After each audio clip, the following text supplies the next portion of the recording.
right, I'm going to go ahead and get started here. See, we've got over 200 people have joined so far, so that's excellent. Thank you all for joining today. Again, my name is Ellie. You all saw me last week when we talked about the climate action simulation. Today we're going to be talking about the first of two-part webinars on simulation dynamics. And so this is the fourth in the series of the Mastering En-ROADS webinar series. Next week, Drew Jones will be back.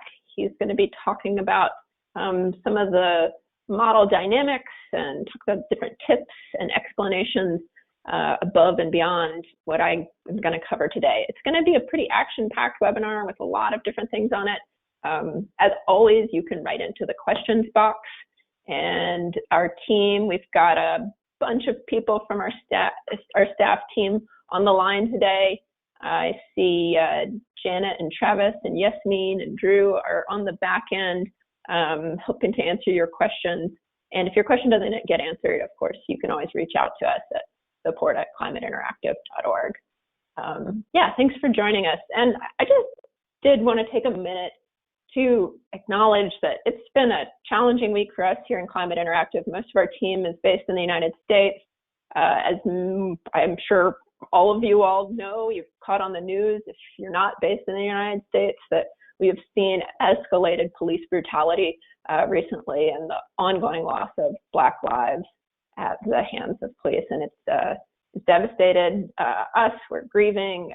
Many on our team have witnessed some of the police brutality firsthand, which has been very challenging. It's been a distraction. We want to be working on climate change, and we're having a lot of conversations internally as to what our commitment, our ongoing commitment, and how we can recommit again and again to addressing racial justice in our work and in our communities, and really encourage you all to join us in this as well. We, as an organization, stand with the Movement for Black Lives.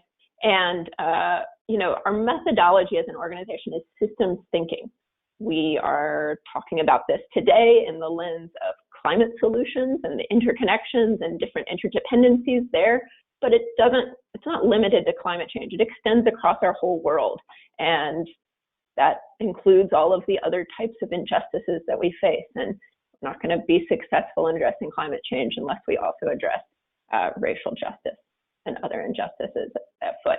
I know probably many of you all are deep within this work as well, and welcome you all, if you're new to it as well, to join us in deepening your practice. But yeah, it's tough right now. There's a lot going on all over the world in addition to everything that we knew about before. One bright spot, I will say, in our week is we got a recording from a user out there in Iraq who ran an En-ROADS climate workshop in Arabic. Sadia M, she led this workshop and sent the recording. We were really excited to see that. Another exciting thing, too, is that translations are underway. We have had a number of you all volunteer and help work with us to start translations into various different languages.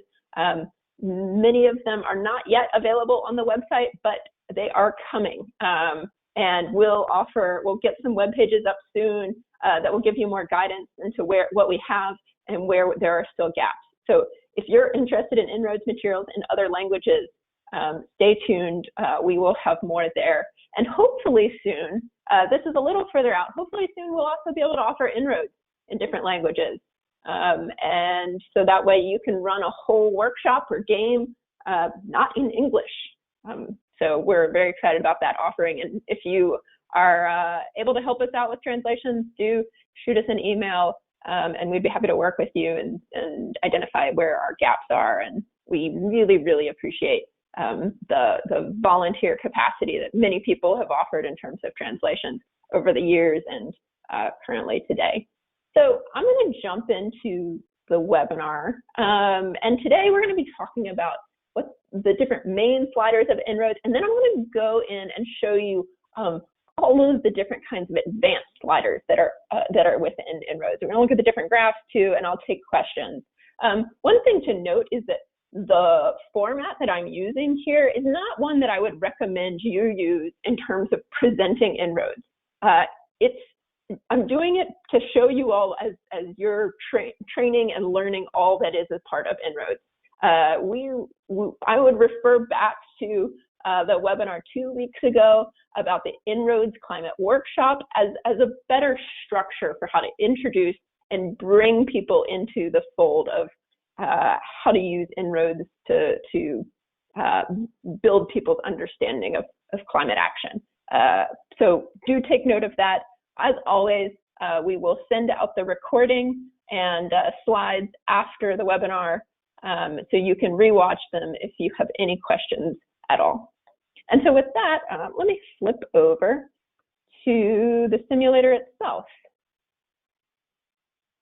So here we are looking at the En-ROADS Climate Solutions Simulator. And as a facilitator of experiences with En-ROADS, one of the first things you should do when you open up En-ROADS and you're first showing it to people is orient people to what they're looking at.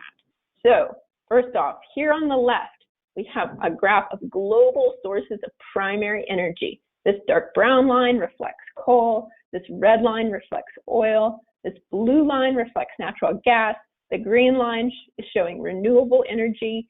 The pink line is bioenergy. And then we have nuclear and new technology. On the right, the graph is also from the year 2000 out to 2100. This is showing our kind of baseline business as usual scenario, which has the expected global temperature change heading towards 4.1 degrees by the end of the century. And if we don't take action, but all of these things below in the En-ROADS control panel are different interventions that we can test out and explore to see the different impacts on climate.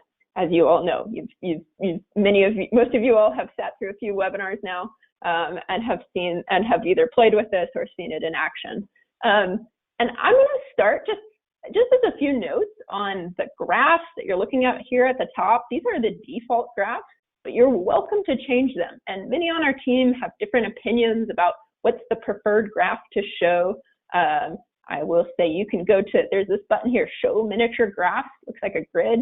You can click on that and see a variety of kind of 12 very popular graphs that get used across En-ROADS events. And so, for example, I can change the primary energy graph so that it's stacked as an area graph where it's the same information, it's just presented on top of each other. For the temperature change graph, maybe I'm going to switch that right graph to show greenhouse gas emissions by greenhouse gas net emissions by gas. And here you'll notice that there are some additional colors. Each line here is representing a different source of greenhouse gas. So in green at the bottom, it's showing land use carbon dioxide emissions. This dark gray area here is all of the carbon dioxide emissions that come from our energy use. And then these three colors at the top are the other types of greenhouse gases, our F gases, our fluorinated gases, our methane emissions, and our nitrous oxide. So I'll just use these to work with here today as we dive into the different sliders. So I'll start here on the left in the top corner here, coal.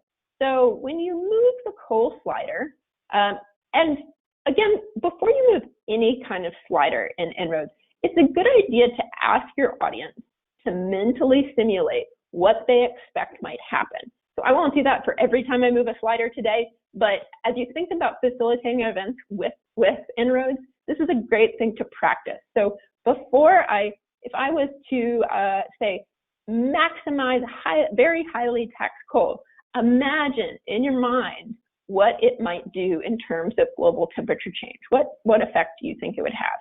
And as I do this, we can then see the impact. I'll replay that. This is another button you can use to replay that change. And so you see, as I'm very highly taxing it, you see this area of coal going down, and then on the right, temperature changing, as well as this big area of energy carbon dioxide emissions also shrinking. And when it comes to coal, you might be asking, well, what does very highly taxed mean?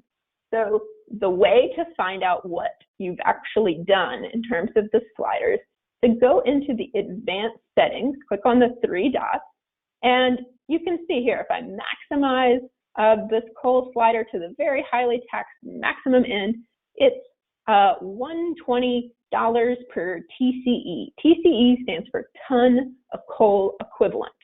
And this $120 was set as a extreme end of taxation in which the cost of coal is 200%. And let me do that a little slower as to what I was just doing over here. So we have the related graphs for coal. I click on this eye with a circle around it. This gives me the information that shows up in the EnROADS user guide. And I scroll from the top to this table that shows the slider settings and what they are. And you see, for very highly taxed, I can look under here and see that the extreme end of it is a 200% cost increase. Or yeah, exactly. And so that's what that $120 represents. On the other side, I could drag it and subsidize coal, which obviously is not a very popular option. But you could see that would represent a negative 30%, a 30% cost reduction in coal. So that's one place to look if you're wondering just like, what does very highly taxed or tax mean? Some other options to what we offer among the coal sliders here is, so there's taxation and subsidy, but there are also other ways in which we could inhibit coal growth. One could be that we could reduce the amount of coal use. So here you could slide this up and say, okay, what if we reduce the amount of coal use of all of the infrastructure we have, all the coal-fired power plants, by 50%. And then you can see over here on this right graph, which is showing just coal primary energy demand as the business as usual scenario relative to our current scenario we're making here. And you see dramatic drop off there. If I replay that change, you can see then the impact that makes. It's quite substantial. And similarly, you could change the start year or the stop year in which that coal utilization is applied. I'll scroll further down here. If you want to take even more dramatic or further action, there's also this setting here of a switch that's just a stop building new coal infrastructure. This would be a ban or a phase out of all new coal infrastructure going forward, and you can set the year that would happen. So I flip that on, and you can see that coal area of the wedge here, what peaks here, and then dramatically drops off because there's just no more coal-fired power plants being built. Our assumption is that the average coal-fired power plant, it lasts about 30 years. That's the life expectancy of a coal-fired power plant, so to speak. However, there's a movement here in the United States and in a lot of other countries to retire coal-fired power plants before they would be sort of naturally, if you want to say that, I don't know if that's quite the right word, until when they would be shut down otherwise. So you could accelerate the retirement of coal-fired power plants here with this setting and ramp it up. So this is, 10% per year coal-fired power plants are retired is another slider you can adjust here. Then these last two sliders we have under coal are for carbon capture and storage. So this is an approach that it's kind of contentious. There's a lot of differing opinions about the feasibility of carbon capture and storage at a large scale, but there is also an ongoing discussion about its potential. And so we've included it here as part of the conversation around interventions that might be made. And so what carbon capture and storage is, it is a way in which type of technology that you would apply to a coal-fired power plant to capture all of the carbon dioxide or most of the carbon dioxide emissions from the coal-fired power plant and then stick them underground so that they would be stored indefinitely. That could be explored. You can either tax it if you don't like the idea of carbon capture and storage. You can say, I want it to cost even more, or you could subsidize it and say, well, want to test what that could look like to scale up. Similarly, we also have a research and development breakthrough cost reduction. What if there was a breakthrough in coal CCS technology, and then we were able to reduce the cost there, and you can test that. However, of course, when it comes to coal, there are many reasons why we might want to move away from coal otherwise. I'm located here in the southern Appalachian Mountains in North Carolina. In other parts of the Appalachian Mountains, coal mining has really devastated our mountain communities. We need to come up with ways in which to transition those jobs into better paying jobs, more durable jobs for the people in those communities. Also, I mean, of course, shutting down coal-fired power plants too has other equity benefits. So coal produces a lot of particulate matter in the local place in which it's located, and historically, coal-fired power plants have been sited in low-income communities, in communities of color here in the United States and elsewhere, where those health impacts are hit hardest. And so if we can shut down coal-fired power plants, we can help improve the public health of those communities. Moving along here, we have oil, which has a very similar set of different options. We have the tax subsidy again, and similar to coal, if we very highly tax coal, that extreme end, it means the same thing. It's a 200% cost increase in the cost of oil. In this case, oil is measured in dollars per barrel of oil equivalent. That's what DOE stands for. Let me go back into the advanced view here. So you can set what year that subsidy or tax might start or stop. Similarly, we have a percent reduction in oil utilization, and then you can also stop building new oil infrastructure as we had under coal.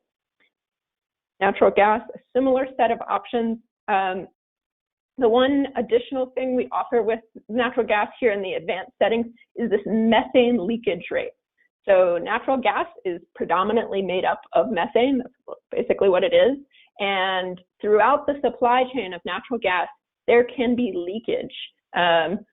It's challenging for researchers to estimate exactly how much natural gas is just released into the atmosphere through drilling, through the pipeline process, through compressor stations, and through the burning of natural gas. But some estimates are around that 3% of the natural gas drilled is then released into the atmosphere. There are studies out there that say that this is underestimated. And so you can say, I think it's closer towards 4 or 5%, or maybe upwards of 7% of the emissions from natural gas production are just go straight into the atmosphere rather than being burned. And of course, regulations could mean that that leakage rate is much smaller. Regulations and better practices by the natural gas industry themselves. So that's one component of natural gas. Of course, even when natural gas is burned and the process for producing natural gas doesn't lead to any methane leakage, burning natural gas then releases carbon dioxide.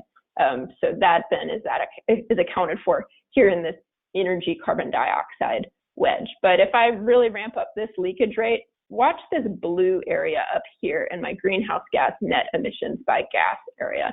And you can see there that it grows because all of this natural gas that we're burning is not efficient, and there's a lot of leakage in the process. And you can see that methane wedge then grows as just an example. So then moving on through our energy supply options, then there's bioenergy. So bioenergy is down here. One consideration with bioenergy, we sometimes see this question is, why? I didn't think that, I thought bioenergy, subsidizing it would help address climate change. And in our analysis at Climate Interactive, we've written papers about this and defended our position on it. We can follow up with links to those studies. But bioenergy, when you burn biomass, it releases a lot of carbon dioxide. Just think about, sitting around a campfire or a fire in general. that's where you're burning wood. There's a lot going up into the atmosphere. And to make bioenergy beneficial to the climate, we need to make sure that everything that's burned is then compensated for in regrowth, biomass regrowth elsewhere. And sometimes that happens, and the industry is working very hard to make sure that happens in many ways, but we can't assume that it always does. So we have to make sure that the accounting there is correct. And in many cases, the regrowth of bioenergy then can take upwards of several decades. Think about how long it takes to regrow a tree after you've cut it down. So we really think, the best benefit that trees can have when it comes to the climate is intact forests to the extent possible. There's lots of different kinds of bioenergy out there, obviously, and a lot of different research being done as to how we can make sure that we don't fall into these pitfalls that currently sometimes exist within the bioenergy industry. So you can either tax or subsidize it depending on how you feel, and explore the dynamics there. Moving on, we have renewables. So renewables, this includes wind energy, solar energy, as well as hydro. However, when you do something like subsidize renewable energy, what is growing here is predominantly wind and solar. We don't see a lot of potential in hydro scaling up massively. Our rivers and lakes are dammed worldwide to a large extent, and even when there are spots available, hydropower is just not that popular or economically feasible. And so really, when this growth, we consider it to be wind and solar, although hydro is included as a factor there in renewables. You have the tax subsidy slider here for renewables, and you can go in deeper, and you could do just a research and development breakthrough cost reduction. What if we had a breakthrough in solar technology like thin film solar, or what if we found a new cheap way of manufacturing wind turbine blades that made it much more cheaper? Already we do see within the renewables industry lots of reduction in costs, which lead this green line to be growing steadily already. You could explore, what if that goes that much further? I want to explore, a 30% cost reduction in renewables from some new breakthrough that comes out of a laboratory or some new startup firm. And you could set what year that is. And then you can see there our renewables grows that much faster than they would otherwise. So that's one thing you can test with renewables. Nuclear, we have a similar set of options. You can do a breakthrough cost reduction. You can tax and subsidize nuclear. Nuclear is another one of these potential interventions around climate change, of which there are different opinions about it. And here with En-ROADS, we enable you to test either option. If you don't like nuclear energy, you can tax it or you can subsidize it, depending on your feeling about things, and explore then the different dynamics that unfold as a result. New technology is this next slider that we have here on the En-ROADS control panel. And you may be wondering, what does that mean? What is new technology? And one thing, if you forget, you can click on the three dots and read these descriptions here. So this is a way in which you can say, okay, what does new technology? Discover a brand new cheap source of electricity that does not emit greenhouse gases. So this could be something like nuclear fusion or thorium-based nuclear fission. I sometimes think of it as like these fictional types of energy that, show up in comic books and movies of kryptonite or vibranium or the flux capacitor. These are sources of energy that don't exist. In the case of nuclear fusion, millions and millions of dollars have been sunk into research labs that are working to develop the technology, and the joke is that it's always 10 years away. But their breakthroughs happen, and we can explore that with En-ROADS, because out there is a narrative of, well, we just need to develop X and Y new technology, and then we won't have to worry about climate change. And it is coming from that perspective that we added this to EnROADS so that you can test and you can explore, what if there's a widely successful new technology? What are some of the dynamics at play here? So again, I would ask you to mentally simulate, what do you think if there was some new technology out there that was cheap, didn't emit any greenhouse gases? What kind of impact would that make in terms of the climate? And I'm just going to put this at the highest level.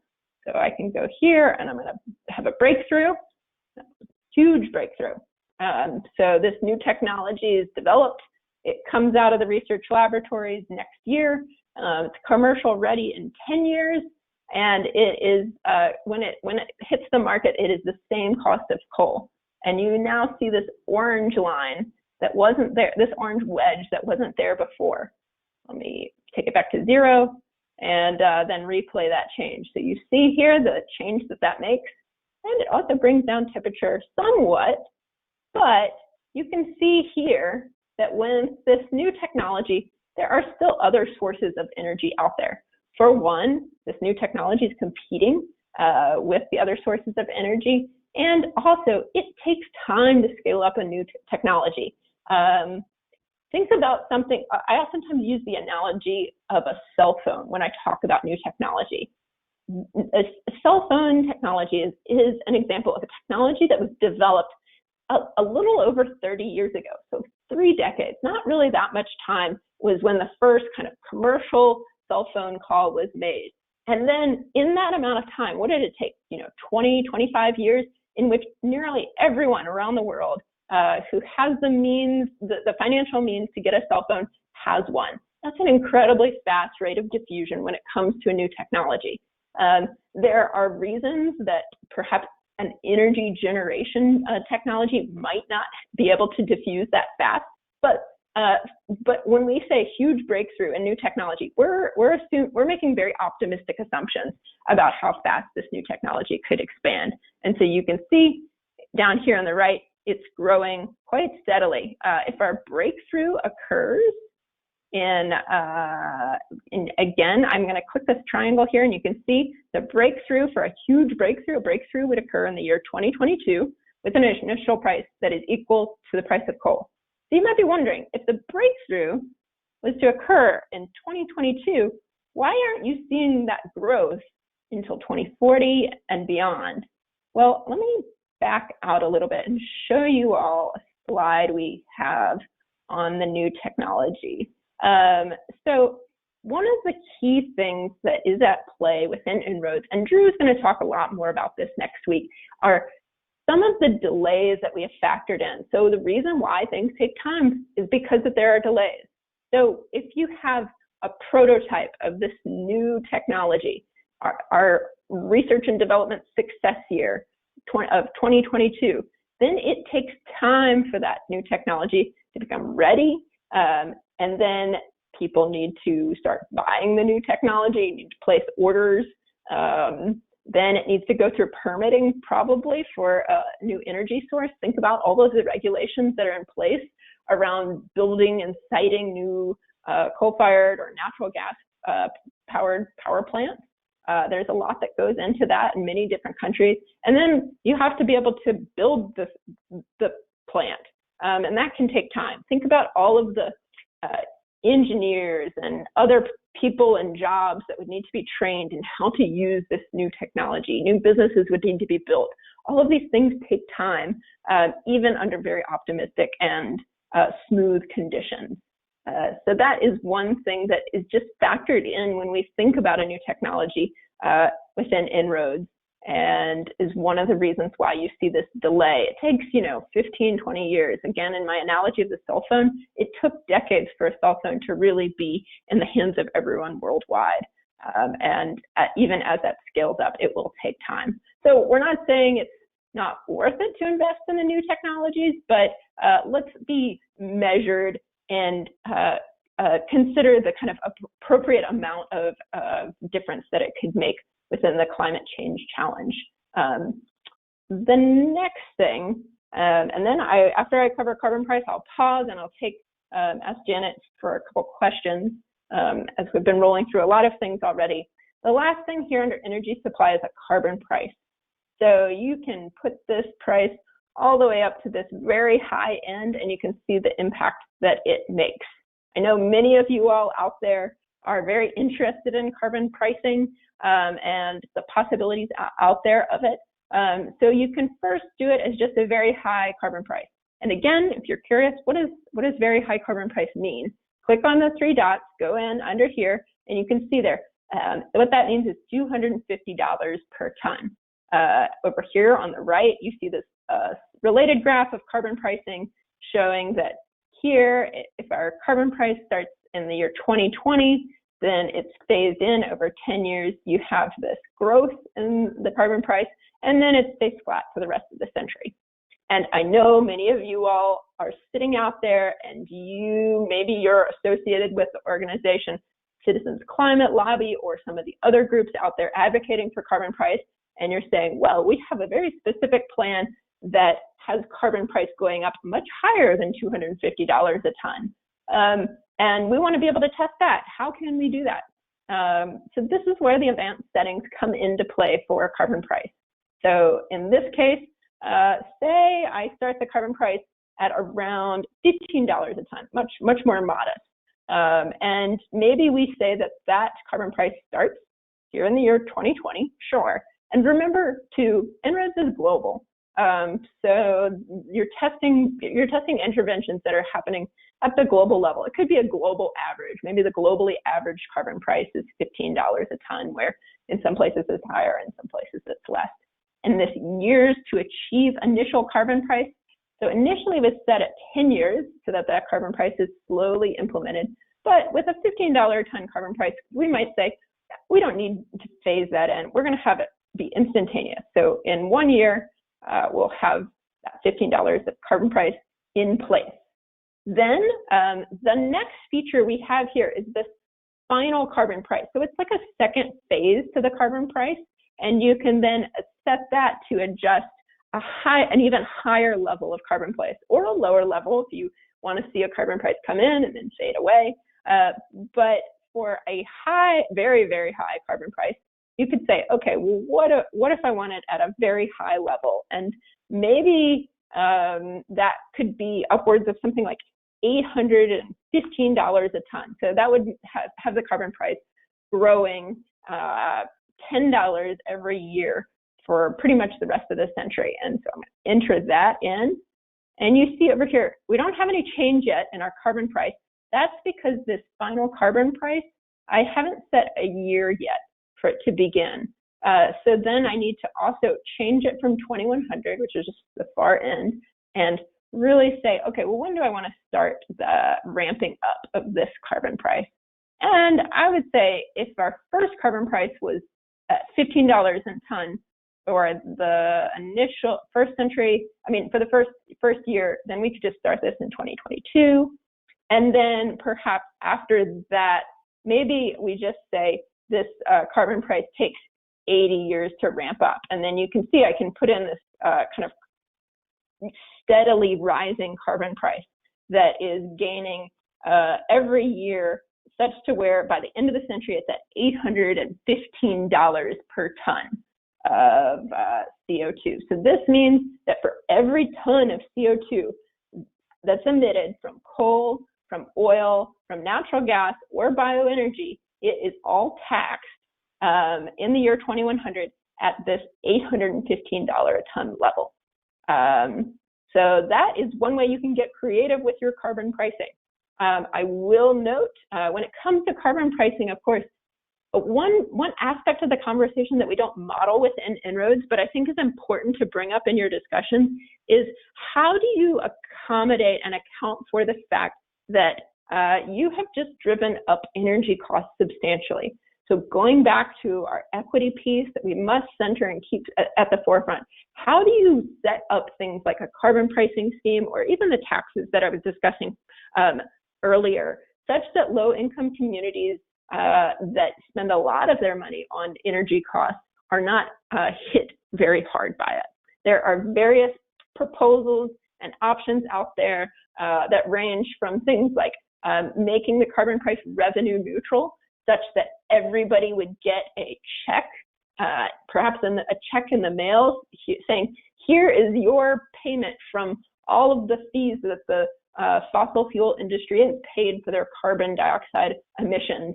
And here, this is a check to help offset those costs because your energy bills are higher as a result. Other proposals out there have us investing in job training programs and public infrastructure to help us further speed the transition away from fossil fuels, such that we don't have to rely on them and can rely on renewable energy and other sources of energy that don't produce carbon dioxide. So that's a part of the conversation that you can bring in to the extent that you want and spark that conversation within your participants. Additionally, under our carbon price settings here, we also have an emissions performance standard. So this is a different way of applying, for a different way of limiting fossil fuel development in particular. So it's based on, you would set basically a ceiling to how much to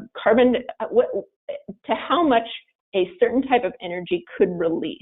And it's based on the carbon density. So that would be the amount of carbon dioxide a type of energy produces per unit of energy output. So in this case, it's measured in carbon dioxide, tons of carbon dioxide per terajoule.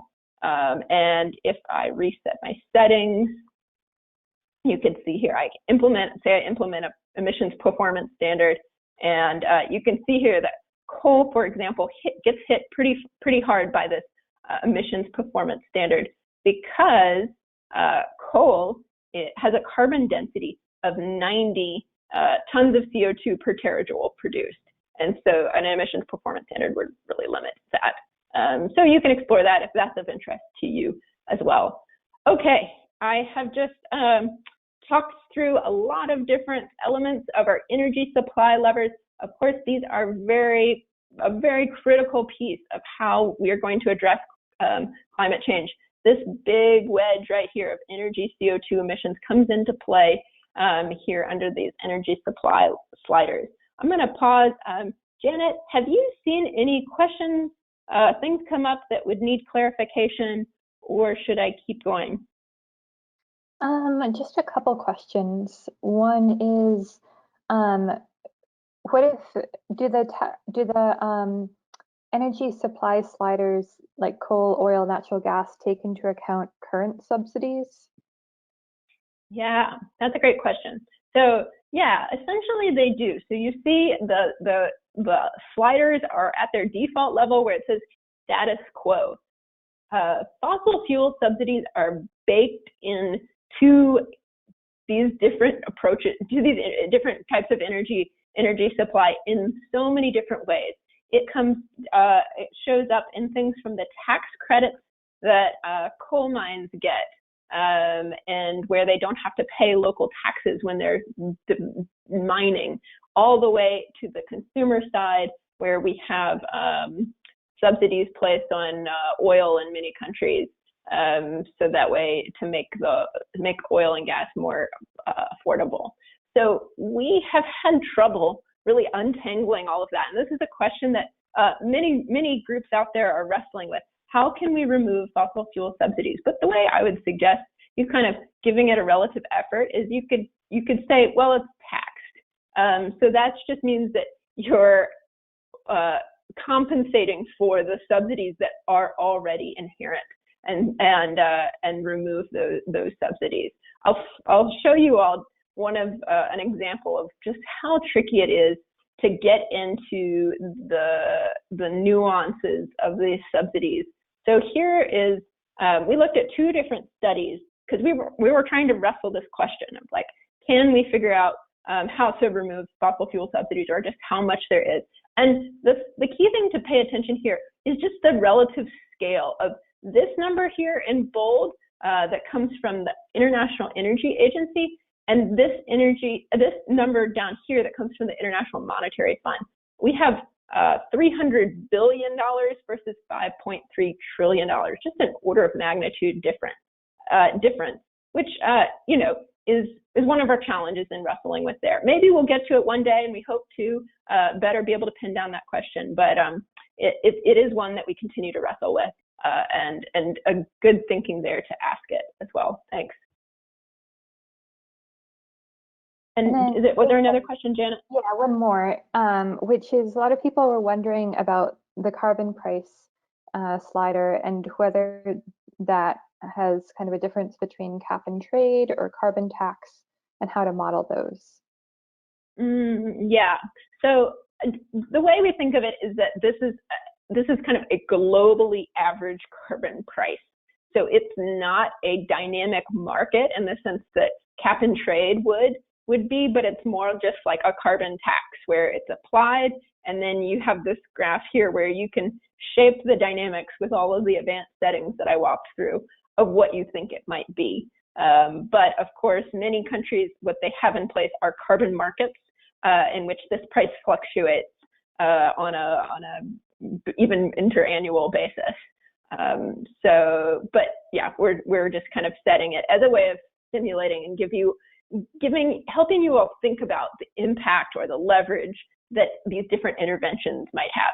And other tools out there are designed to specifically model the individual benefits and deficiencies of different carbon pricing schemes, and we're not getting into that here. Was there anything else, Janet? Those were two great questions. I think that's all for now. Thanks. Great. So I'll keep moving. The next section here is our transport sector and our buildings and energy and industry sector. This is really looking at energy demand, or who are the users of all of this energy supply that we have produced.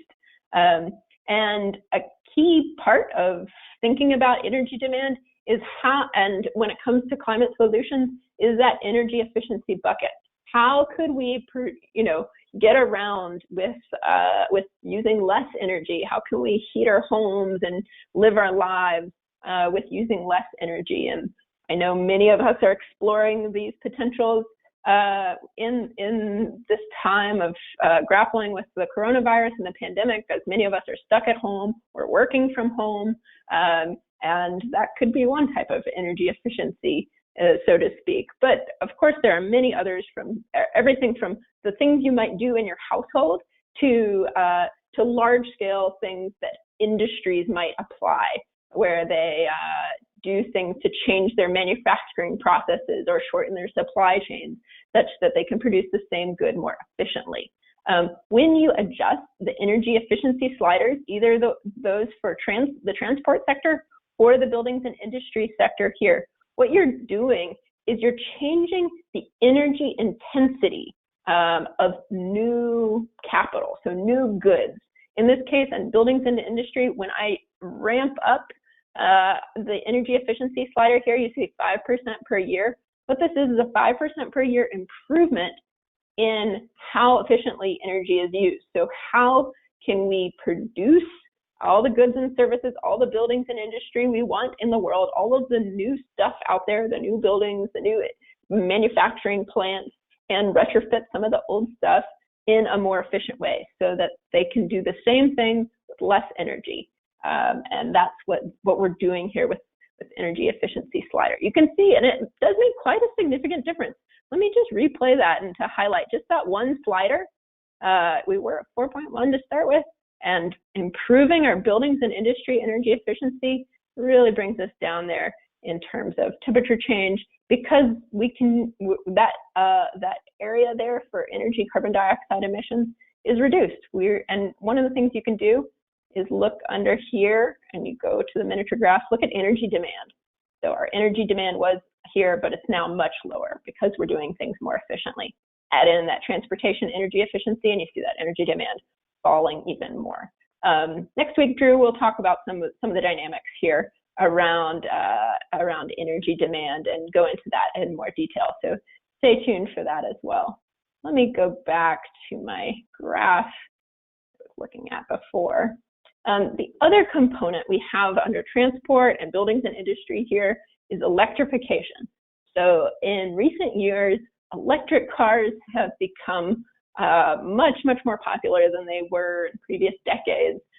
We're seeing their popularity really rise in some countries, and especially as policies are making it more conducive to people buying them, and also the infrastructure and the costs are coming down.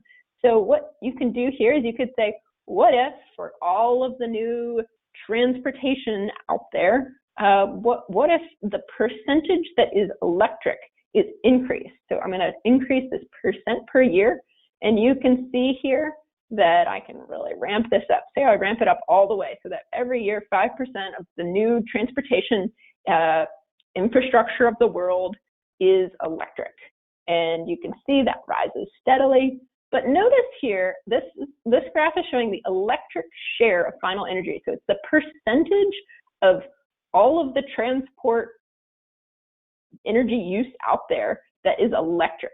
And you see it stops around 70%. And you might ask yourself, well, what's going on here? Well, we have an assumption, as there are many assumptions throughout the model, that we can't electrify 100% of our transport sector. Currently, the technologies to electrify airplanes and, well, trains, but particularly airplanes and long-range shipping is quite limited. Batteries are heavy, and when you're on long-range distances in the ocean or up in the air, it's very hard to recharge. There is lots of cool developments happening and lots of good work going to try and remedy that, but we're still a long ways from it. The same kind of technological diffusion challenges that I was talking about with new technology apply to any new technology, and some of this electrification elements come into play there. But you can explore what a whole lot of electrification looks like in both the transportation and the buildings and industry sector. The buildings and industry sector, this looks like the electrification of our manufacturing facilities, the large furnaces that come, into play in manufacturing things like steel and producing cement, but then also in the households. So a lot of households are heated and stoves run on natural gas, and it's switching away from that, switching over to electric power for heating and cooking and all kinds of things. So those are the elements there. And the next set of sliders we have here, we're just calling growth, population, and then economic growth. The population slider here, what it is, and you can change it to either a low growth scenario or a high growth scenario. And what you're doing here is you're changing a scenario that we have pulled from the United Nations Population Scenario Division. So they put forth every year or so reports on what they expect global population to be. We just take their data and bring it in for En-ROADS, and then we say, okay, what is the United Nations? They've set a 95% confidence range of what they think the highest population growth scenario could be and the lowest. And when you're moving this slider, you're just oscillating between those different extremes. So here at the high end, you see the UN expects that population would grow steadily such that it doesn't even peak, and by the end of the century, it's upwards of 13 billion people by the end of the century. At the other extreme, the UN anticipates that population could grow.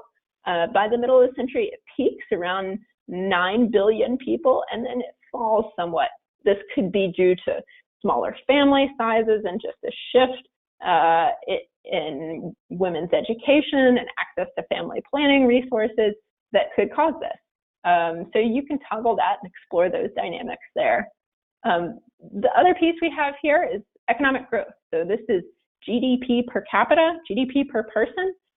So that growth expected to rise steadily. We're using the World Bank's historic data for economic growth here, and you could say, well, what if the economy grows much faster? And you can ramp that up, or conversely, you can limit that and bring that down to explore different scenarios of long-term shifts in economic growth. This isn't designed to look at kind of the short-term crises like what we see currently happening with the coronavirus, where our economy has collapsed, but is more or less expected to rebound in the coming years. At least we hope it does. And so, but it's more the long-range scenarios. That's economic growth. I see I'm running towards the top of the hour. I might have to run over a little bit, and I definitely want to get to some of your questions. So if you have to go at the top of the hour, that's fine. We'll send out the recording afterwards. But just to note that I may pass by the top of the hour as well as I talk through some of the dynamics of these final 4 sliders and then start getting to your questions. But thanks everyone for your participation and attention today. Really appreciate it. So these final 4 sliders, we have land and industry emissions. So first off, we have deforestation here. So you can really reduce this. Deforestation here in En-ROADS is measured in % reduction per year. So if I really drop this, you can see what's going on here, say 7%, is that every year from where we are in 2020, that deforestation is dropping 7%, such that by, looks like we're getting to about 0, yeah, sometimes here, right after in the 2070 range. Maybe we want to say, well, I think we can drop deforestation even faster than that. So here we have a scenario in which deforestation is following down to, so it's about 0 in the year 2050 or so. And you can adjust those assumptions there. The other element to land use change, and forests in particular that we include, is under this header of carbon removal. So trees, they act as a major way in which we can store and sequester carbon. And there's a lot of discussion out there about what could we do to expand our ability to remove carbon from the atmosphere. That's what's contained in this carbon removal, these 2 sliders here. So 1, afforestation. This is planting trees where there haven't been forests before, and also in areas that were previously forested but may have been deforested some time ago. So when we ramp this up, what we're doing, and if we go under the 3 dots again, we can say, what is this measure showing exactly? It's a measure of the percentage of available land for afforestation. So within En-ROADS, we have an assumption made of how much land is available in the world that could be planted. You could decide to agree or disagree with that, and the amount of that land that is then forested. So if I said, okay, I'm very optimistic. I think we can plant 100% of the land in the world that is plant new trees on it, and you can see then that afforestation here in my graph down here showing sources of net CO2 removals, that afforestation grows steadily over the course of the century as all those trees grow and sequester carbon. One note, and this applies to many of the sliders I've talked about today, is that we have the sliders here in the advanced views under the 3 dots, but we also have some of the underlying assumptions also available for you to change. We don't want you to treat En-ROADS as a black box in which you're just accepting the answers that come out of it and without exactly kind of understanding the nuances of it. So as you want to dig in, you can also go up here to simulations, and you go under assumptions, and you can find a whole suite of different kinds of assumptions, from our climate system sensitivities to the effectiveness of carbon capture and storage. We were just looking here at afforestation, so we can look at the afforestation settings. And you see here, I was just talking about how the slider represented the maximum amount of available land.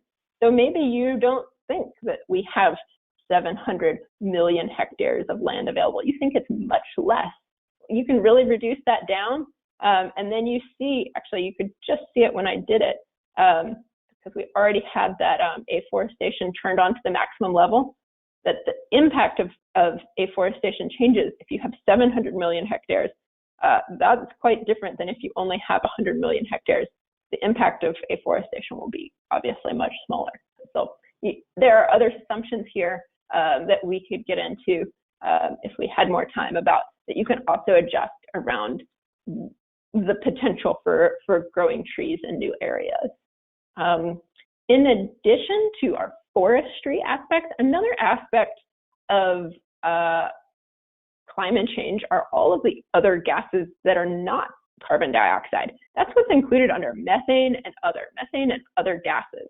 So here on this graph that we've been looking at for the webinar today, we really, we spent a lot of time on this energy CO2 section, and just now we were affecting this green area of the land use CO2 emissions.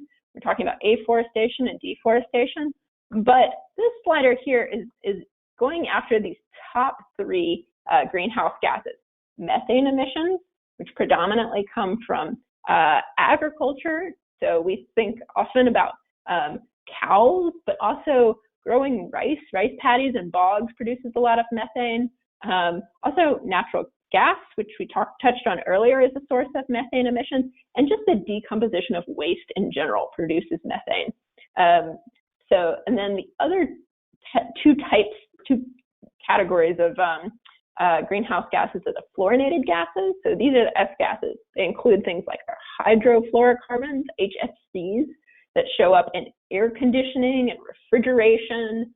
And those HFC emissions are growing as more and more people get access to refrigeration and air conditioning worldwide.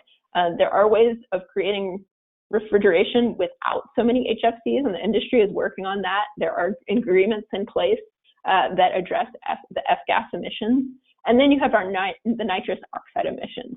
So N2O, this is also comes up within agricultural practices, particularly around fertilizers, are a source of N2O emissions.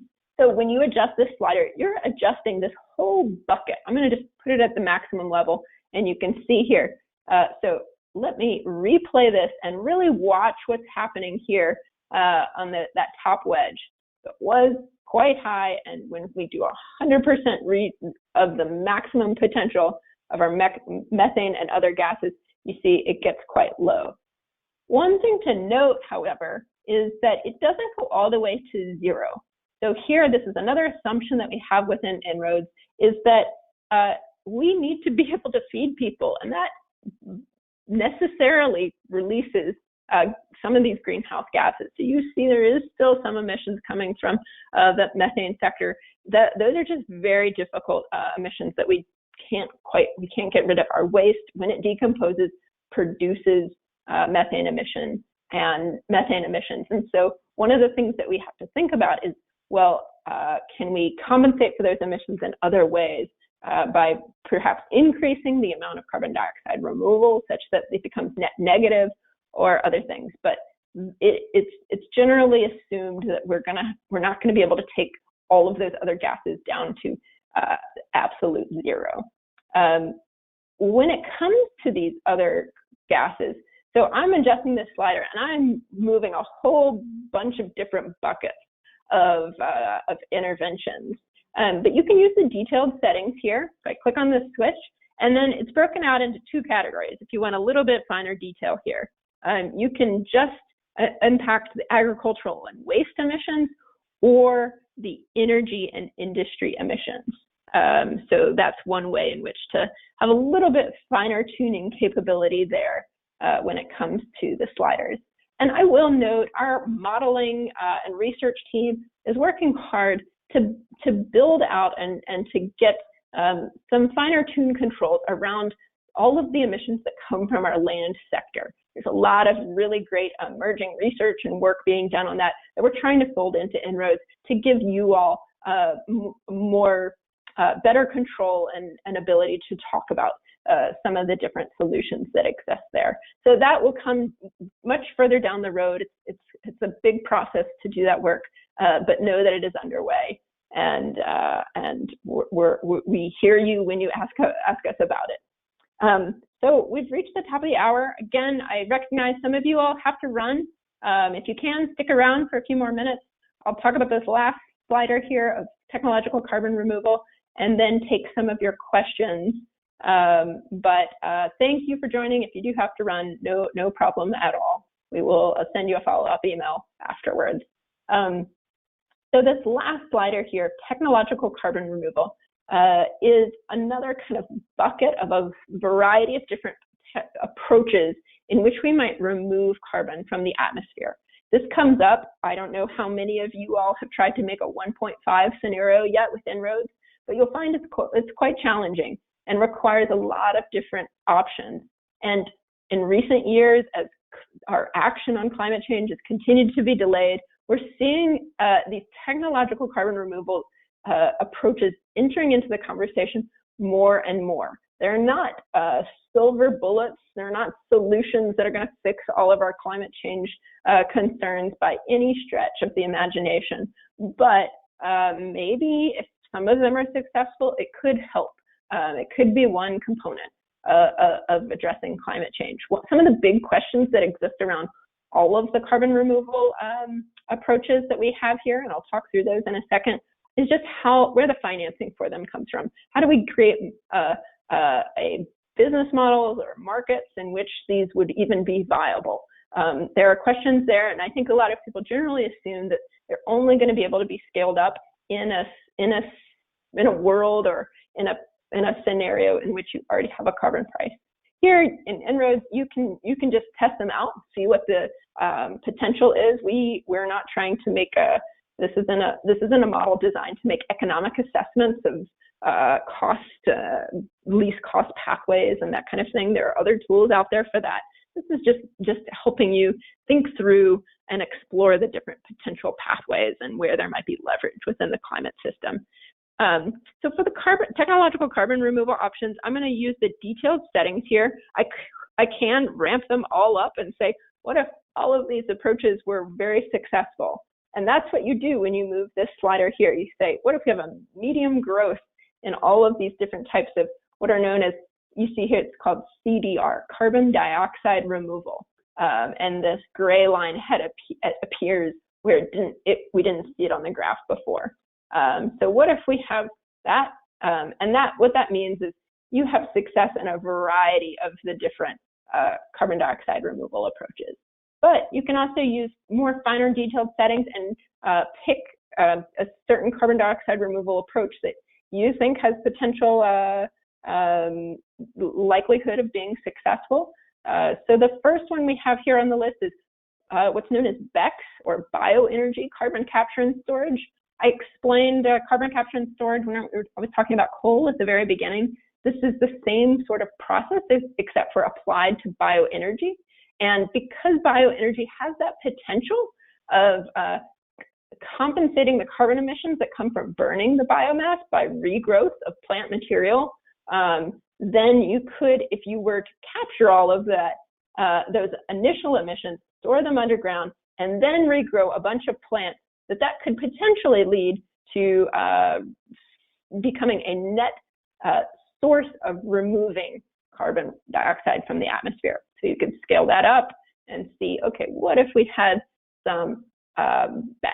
And for many of these different sliders, there are graphs that can help you explore and see more detail with them.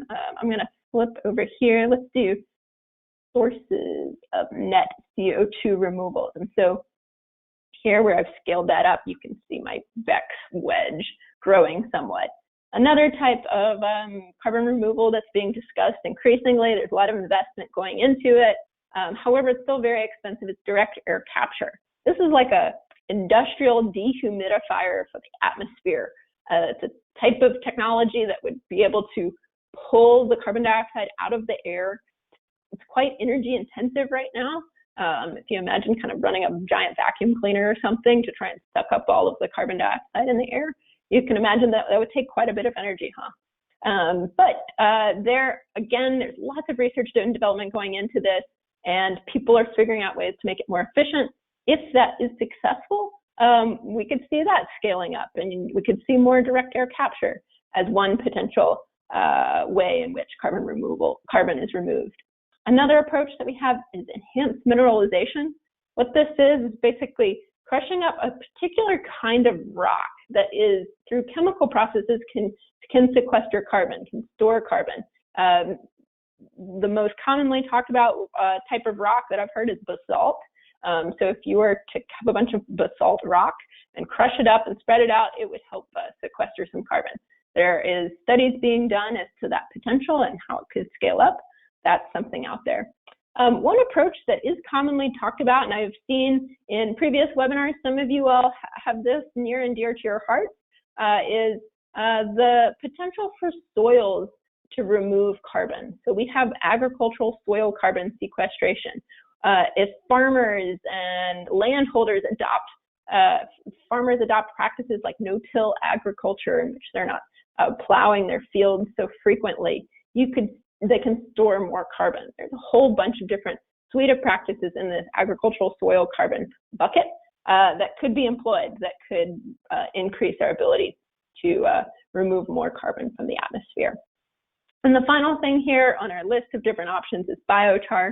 This is an approach to taking biomass and then kind of smoldering it in a low oxygen environment such that the carbon gets locked into that biomass and it won't decompose as readily, and then storing that carbon underground or in the ground such that the carbon isn't released immediately. So that's another approach that could be scaled up.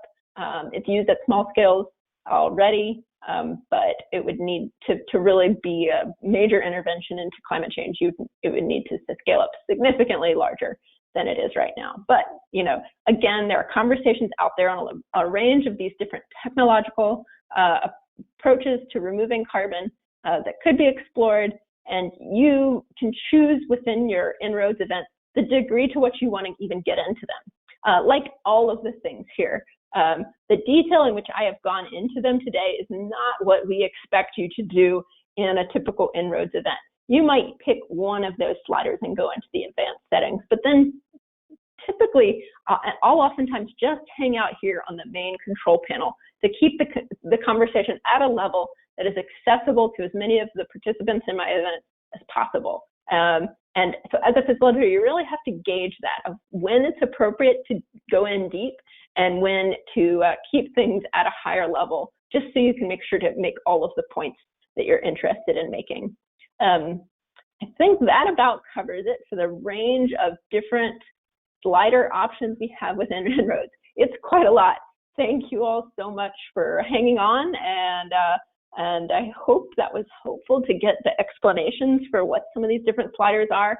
I know that when you're facilitating events, people will ask you all kinds of questions about the whole range of different options and ways in which we might address climate change. And you're oftentimes might be scratching your head, okay, where does that exist under En-ROADS?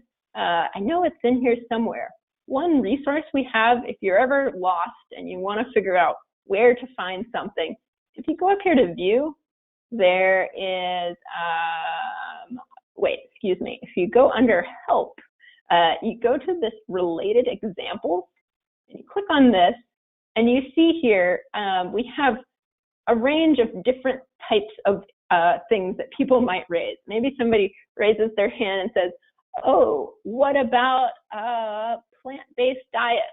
And you can say, oh, where was plant-based diets? Oh, it's under here, under methane and other. Or what about divestment? And you can look to the different types of fossil fuels as ways in which to use. In some cases, it's not that we literally have it there, as in the case of divestment, but you can move the slider as a proxy or as a way to simulate some change in that arena. But I'm going to pause there and take any questions that might have come in, and appreciate you all, your time. And yeah, Janet, have you seen any questions that would be good to tackle right now? We'll take a handful and then wrap things up. Yeah, we've had some great questions coming in. One of them is people are wondering what the interactions between the sliders are. For example, if we tax to a carbon price, how will that impact the coal, oil, natural gas sliders? Yeah, that's a great question. So if I was to implement something like a carbon price, so I'm just going to put a very high carbon price here. You see that this slider is now blue, but these sliders here haven't changed at all. We haven't done anything to have those individual taxes in place. We're just implementing a carbon price.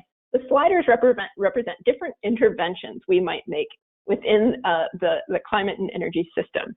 With a very high carbon price, that raises the price of coal, oil, and gas, such that a tax added on top of it will only go so much further. So, for example, we're here at 2.9, and then if I implement my very high carbon, a very highly taxed coal here, you see it didn't change any. Let me replay that last change. So you could say, oh, well, taxing coal doesn't make any difference. But taxing coal doesn't, it's only within the context of what we had just tested. So already a carbon price has made coal very expensive. If I get rid of this carbon price and then I tax coal by itself, then you see it does make quite a bit of difference. So that's one thing to pay attention to, is that these are, EnROADS is a system dynamics model. There are dynamic dependencies between these different sliders, and there are dynamic dependencies between the different variables that are impacted by the different sliders. And one thing to note on the difference between a carbon price and these coal, oil, gas taxes is that a carbon price is specifically taxing the emissions, the carbon dioxide emissions from these different sources of energy, whereas a tax on coal, oil, and natural gas is put in place irrespective of how much emissions are released. So in the context of carbon capture and storage, for example, a carbon price will enable coal carbon capture and storage to exist, because in that scenario, the carbon capture and storage is reducing the amount of coal emissions. However, if I implement a tax, the tax is implemented regardless of whether there is carbon capture and storage or not. So that's one example of the differences. If you really scale up a carbon price here, one of the things that you can look at here, I'll go under the graph and we'll look at the primary energy type, and then we'll look at the coal energy demand, see what's happening here. So with this very high carbon price, you see in dark yellow here are coal for electric use. Then we see our coal for non-electric use. Both of those things fall really steadily when that carbon price is implemented in the year 2020. And then you see later out in the century, this coal CCS for electric use creeps in. If we tax coal, you can see what's getting hit hard then is that coal for CCS, because again, the tax doesn't care how many emissions are coming from the coal or not, whether you have some newfangled technology that might remedy that situation. It's just addressing that. And similarly, that case holds true for the advanced slider, the percent reduction in coal utilization and stopping to build new coal infrastructure. So that's one consideration to factor in as you think about the differences between taxes over here and the carbon tax itself. Great question. Thanks, Ellie. And then some people were wondering, how does the model display or take into account social justice impacts that might occur in the implementation of these various strategies? That is a great question. So the one key aspect, so first off, one of the things that we're working on, one of the cool new features that's to come in EnROADS, it's not here yet, but it will come down the road, we hope, is air quality. So this is one of those kind of social justice impacts. You have a coal-fired power plant in a community, it's heavily polluting. Oftentimes those communities are low-income communities of color. If we can look at global air pollution and see how reducing coal also reduces air pollution and improves air quality, that's one way in which we can look at some of the numbers on this. Of course, there are so many variables, however, that you can't just simply quantify in a tool like this. And so this is where you all as facilitators, it's really important for you all to think about the ways in which you can bring those social dynamics into your events and everything. If you ever are wondering, what are some of the social justice or equity considerations of, say, something like buildings and industry energy efficiency? What are some of the things that you might talk about? go into the advanced settings, click on this I button here, and scroll through here.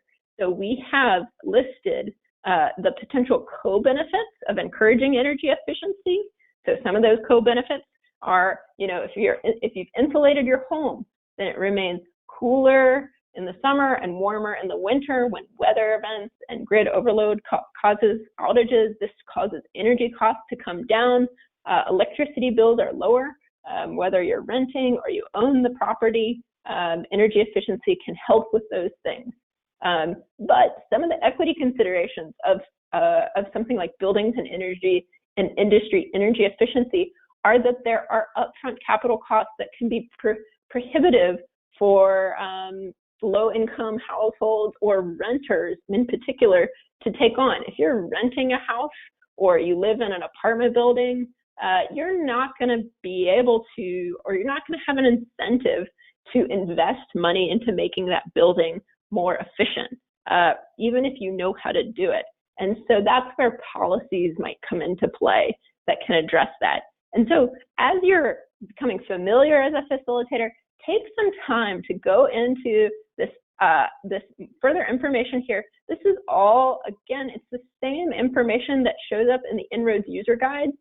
So you can either, to get to the En-ROADS user guide, you can click this button here, pop it out, and read about the equity considerations and the potential co-benefits.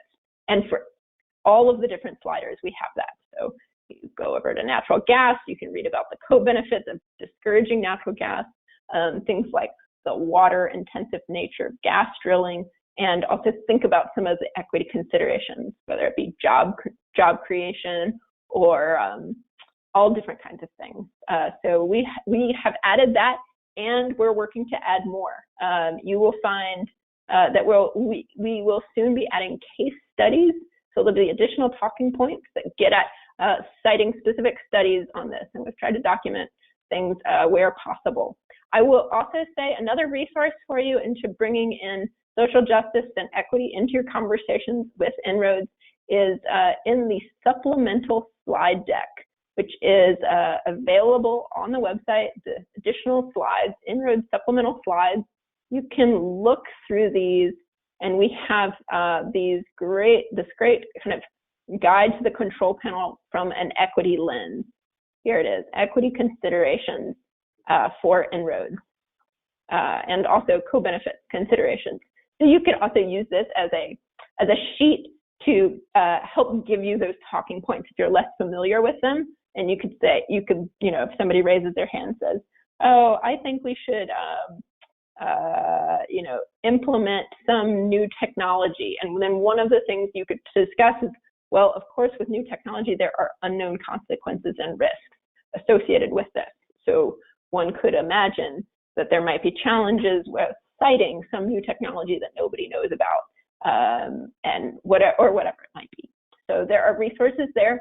Also, in terms of the equity, coming up in 2 weeks, we will have Dr. Beth Solon, one of our co-directors here at Climate Interactive, will be leading the webinar here in the Mastering En-ROADS series, and she's going to be talking about how you can use En-ROADS with a lens towards health, equity, and social justice. So that will be a really great webinar to make. That will be in 2 weeks after next week's webinar, which Drew is going to go into more of the model dynamics and some of the kind of system dynamics concepts, the system thinking concepts that are at play when we move any one of these different sliders, and particularly when we move them in combination. So also stay tuned for more on these topics as well. Are there any other questions out there, Janet, that you think we should address before wrapping up? Just a general one, which is, what is your recommendation for kind of positioning this model with audiences as not a forecasting tool?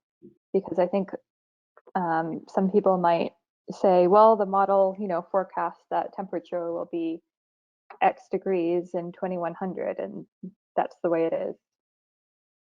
Yeah, so that's really important, and Drew's going to go into this in more detail, but we really do not use the word forecasting. This En-ROADS is not designed for forecasting.